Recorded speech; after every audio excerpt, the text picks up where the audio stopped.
Welcome to the Freedom in 5 Minutes podcast, the podcast where we make 5-minute decisions that can change your business, your relationships, and your life.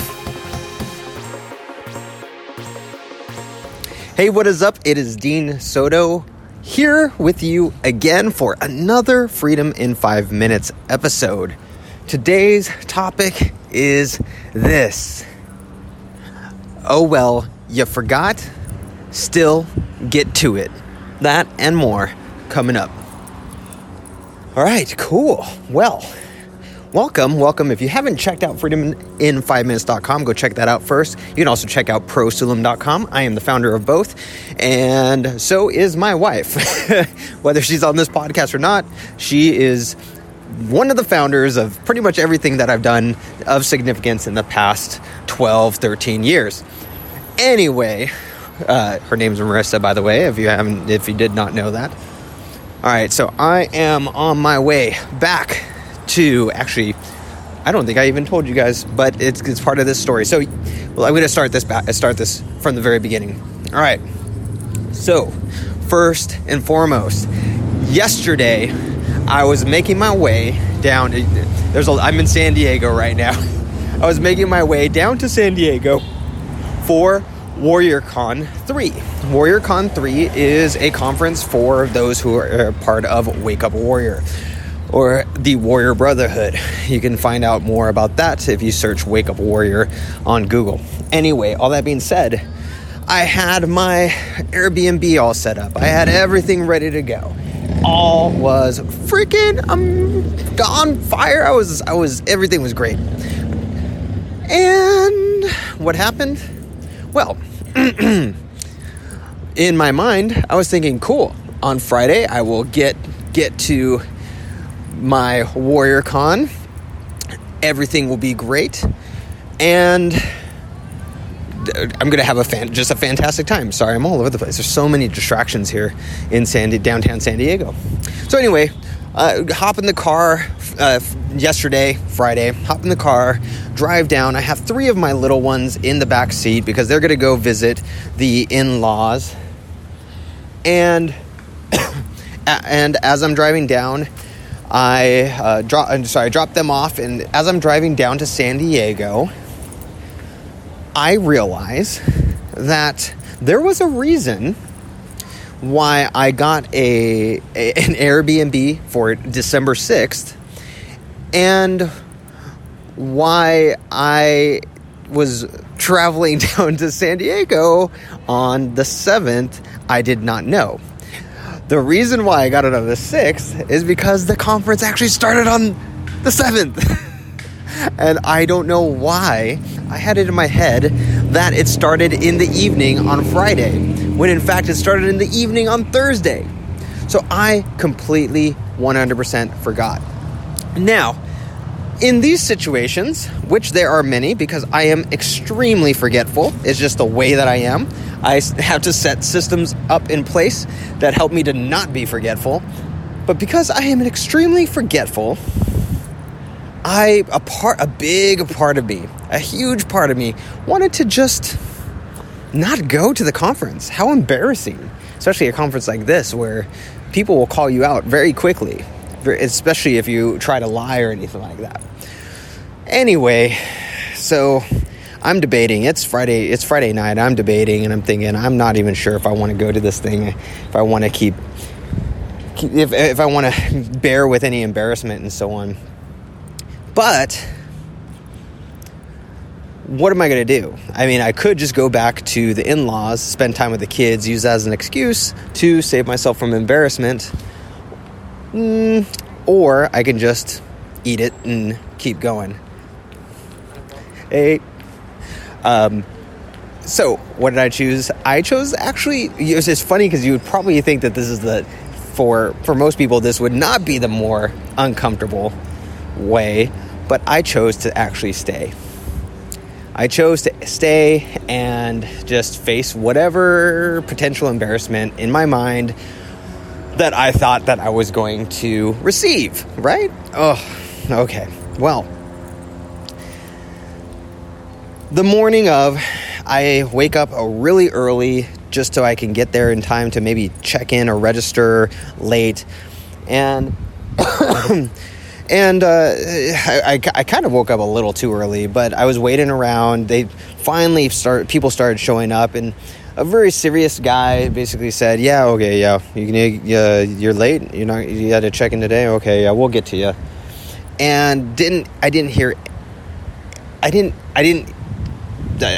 really get to check in until like a half hour later, when another guy that I met over here, he ended up telling me that he was also checking in early as well. And I'm thinking, I wonder why that is. So I asked him, and he says, well, because I was in jail the night before. And I was like,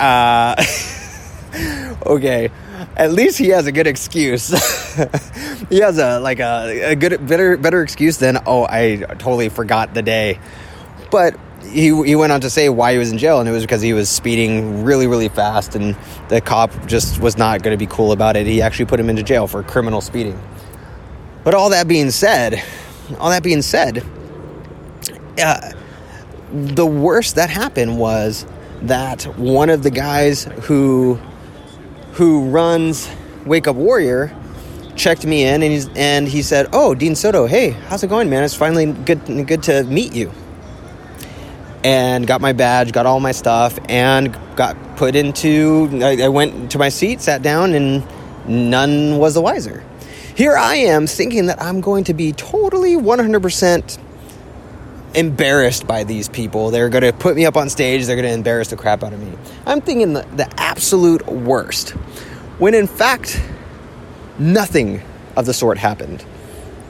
And even if it did, it's only going to be for what? 5 minutes, whatever. So the decision that I had to make was, am I okay with being embarrassed for 5 minutes? Am I okay with being embarrassed at all? And because of that decision, that quick decision of saying, yes, I am, that's fine, I'm just going to do it. Besides, on top of that, I called my wife, and she was so understanding. Marissa is amazing.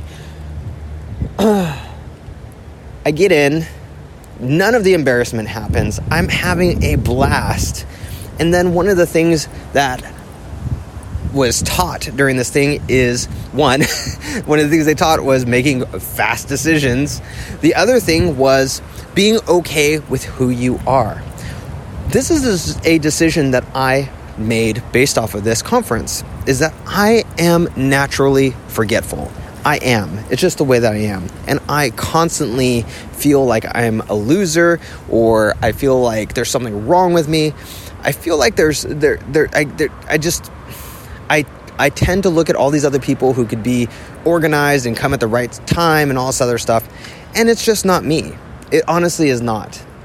And I've hid behind this aura of, I'm super productive. I'm this super productive guy. I know how to organize my day, my goals, my targets, and everything like that. When in fact, in reality, when it comes down to it, I am nothing of the sort. I am so, how would you say, I generally know, I know productivity, I know how to be organized and things like that, but in reality, I have to put systems in place because of how forgetful I am when it comes to just normal stuff. Business-wise, I'm usually pretty good, and I'm on top of things, more so than others because I'm OCD about it. But just in general, I mean, hello, the last time I came down to Southern California, I drove 5 hours and realized when I was going to meet with one of my clients that I forgot my laptop. I literally forgot my laptop at home. This time, I forgot an entire day of a conference. Most of the time, I forget something. It's just the way that I am. But all that being said, still had to make the decision to push through, to push forward, to keep going, and to make the decision to be okay with myself. So why is this important? Because a lot of the times the decisions that we make are decisions just to be okay with who you are, just to be okay with who God intended and how He created you. He created me forgetful. I can be super innovative, super smart with certain things, but there's so many other times where I can be super smart, but I'm extremely forgetful. It's just the way it is. And being okay with that. There's not saying that I need to be another way. That's a huge decision to make. And then to make the decision to push through. There's a train going by. Sorry about that. To push through despite it. And to really embrace it. You know, this made for a great story. Look at this story that I'm telling you today. It made for a fantastic story. So, the fact that I decided to be completely okay with who I am, and the fact that I decided that I'm going to push through, paid out in dividends, paid out in a number of ways because of pushing through. So, what is one thing right now with you when it comes to your family, or if it comes to your business, or it comes to for a hobby, or for whatever it is that you're doing? What's the one thing right now that if you accepted yourself, you made a decision to accept who you are and why you love or hate a certain thing, if you make that decision, what would happen if you just pushed through, owned that decision, owned who you are, and pushed through instead of running away? Like I wanted to run away. I wanted to run away back home and use the excuse of being with my kids, despite the harder thing for me, which would have been to just be here and to enjoy the conference. All right, this is Dean Soto and freedomin5minutes.com. I got to get back to the conference. We're going to be starting again, and I will see you in the next Freedom in 5 Minutes episode.